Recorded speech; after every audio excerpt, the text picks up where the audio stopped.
काय लग्नाची तारीख कधी काढणार आहे? दिवाळीत म्हणतायत, आता बघूया. एक मिनिट, माझ्या सासूबाईंचा फोन आला. हॅलो. हा मम्मी, बोला ना. हा का? अच्छा, मी विचार करून 2-3 दिवसात सांगते. ठीक आहे, बाय. काय ग, काय झालंय? माझ्या सासू सासऱ्यांचं असं मत आहे की लग्न मोठ्या प्रमाणात व्हावं, तामझामात व्हावं, आणि माझ्या आई वडिलांचं पण तेच मत आहे. आणि पारसचं आणि माझं मत आहे की जवळच्या लोकांना बोलवून कमी खर्चात लग्न करायचं. ओके, तुमचं लग्न आहे ना शेवटी, मग तुमच्या मनाप्रमाणे व्हायला पाहिजे आणि तुमचा मुद्दा पण बरोबर आहे. So you should stick to your guns. Take to your guns?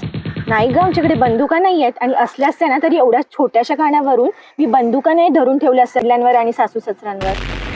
अरे, stick to your guns is an idiom which means to refuse to compromise or to change your decision or to change your opinions, beliefs despite criticism or when others are saying that you are doing wrong.